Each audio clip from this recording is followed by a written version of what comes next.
কেউ যদি বলে দুধ সেমাই রান্না করার জন্য তেল বা ঘি লাগবে, তাহলে ভুল কথা।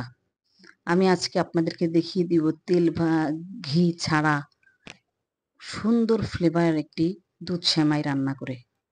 তো এইজন্য আমি এখানে ১ কেজি দুধ নিয়ে নিয়েছি। আর দুধটাকে ভালো করে জ্বালাচ্ছি, যে দেখুন এভাবে নাড়তে থাকবেন, নাড়তে থাকবেন। আর দিয়ে দিয়েছি তেজপাতা ২-৩ টুকরো, এলাচি, ছোট এলাচ, লবঙ্গ আর একটু দারচিনি আর সামান্য লবণ। লবণটা আপনারা স্বাদ মতো দিবেন, যে যেভাবে খায় সেভাবেই দিবেন। সব একত্রে করে এই যে নাড়তে থাকবো, এভাবে নাড়তে থাকবো। দেখবো দুধটা যাতে উতলে না পড়ে। আর এখানে দিয়ে দিব পোলাও পাতা। পোলাও পাতাটা অপশনাল, না হলেও চলবে। তো ফ্লেভারের জন্য পোলাও পাতাটা দিচ্ছি। ২-৩ টুকরো করে কেটে দিয়ে দিলাম পোলাও পাতাটা। দিয়ে আবার নাড়তে থাকবো। তো তারপর এখানে দুধ হতে, হতে আমি এদিকে প্রায় ১.৫ মুঠি বাদাম ব্লাইন্ড করে নিয়েছি। এই যে ব্লাইন্ড করে নিচ্ছি এভাবে ব্লাইন্ডারে। আপনারা পাটায়ও পিষতে পারেন। তো আমি ব্লাইন্ড করে নিচ্ছি। আমার পাটায় পেষা ভালো লাগে না। যাই হোক, যে যেভাবে পারেন সেভাবেই করবেন। তো দেখুন ভিউয়ার্স, প্রায় আধা ভাঙ্গা, আধা ভাঙ্গা হয়েছে। একেবারে মিহিও হবে না, আবার আস্তও থাকবে না। এই যে দেখুন, দেখতে পাচ্ছেন ভিউয়ার্স? তো এই বাদামটা আমি এখন ভালো করে আ বা ব্লাইন্ডারের জার থেকে ভালো করে নিয়ে এই যে দুধের মধ্যে দিয়ে দিব। বাকি একটু যদি থাকে, যে বাকি একটুখানি আছে, সেটাও একটু মুছে-টুছে আমি দিয়ে দিব। ফেলে দেওয়ার কোনো তো দরকার নেই। তো যাই হোক, এখন আবার আমি এটা ভালো করে নাড়তে থাকবো।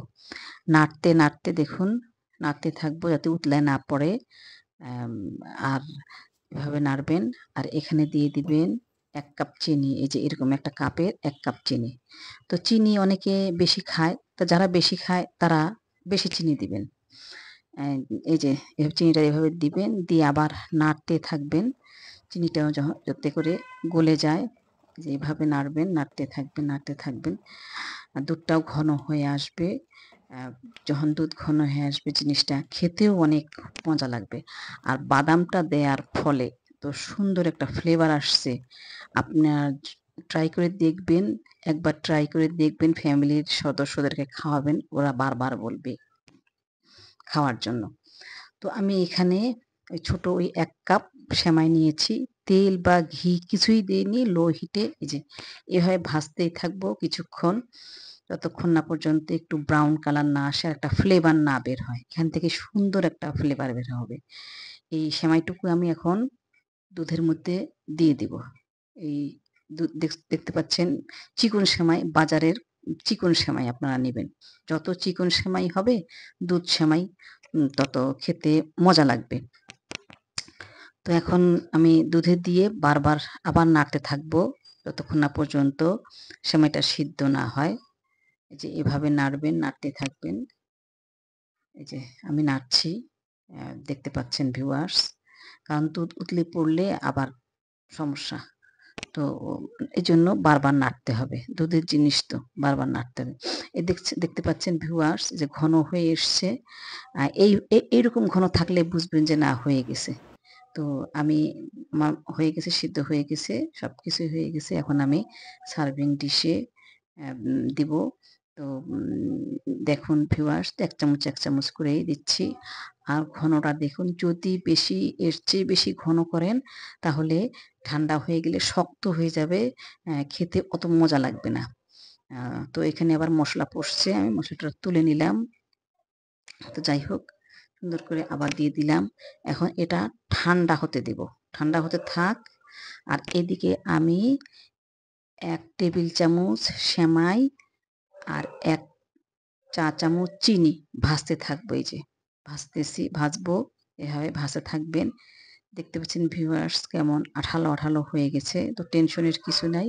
আপনারা এভাবে লো হিটে ভাজতে থাকবেন।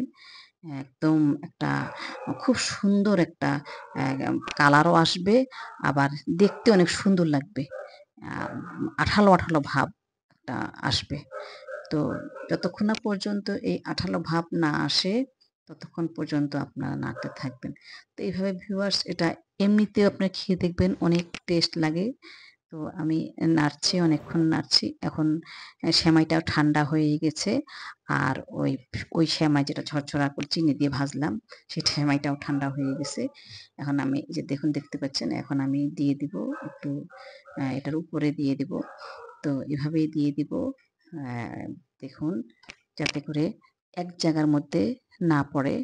আর আ নিচের সেমাই যে ডিশে দিয়েছি সেটা যেন নষ্ট না হয়। যেন উপরে একটু ছিটিয়ে, ছিটিয়ে দিব। আপনারা একটু খেয়াল করবেন। দেখতেও তো সুন্দরের ব্যাপার আছে একটা। এভাবে আপনারা দিয়ে দিবেন। তো আমি আবার কিছু কিশমিশ দিলাম। এটা তেলে ভেজে নিয়েছি আমি এই কিশমিশটা। তো কিশমিশ দিয়ে দিবেন এভাবে সার্ভিং ডিশে। দেখতে পাচ্ছেন ভিউয়ার্স অনেক সুন্দর লাগছে। ফ্লেভারটাও অনেক সুন্দর। খেতেও অনেক মজা লাগবে। অনেক টেস্টফুল একটি খাবার। তা আপনারা ট্রাই করে দেখবেন আর কমেন্টস করে বলবেন কেমন হয়েছে। তো আমার এই ভিডিওটি যারা দেখছেন এখনো যারা সাবস্ক্রাইব করেননি তারা প্লিজ একটা সাবস্ক্রাইব করে দিবেন। ধন্যবাদ সবাইকে।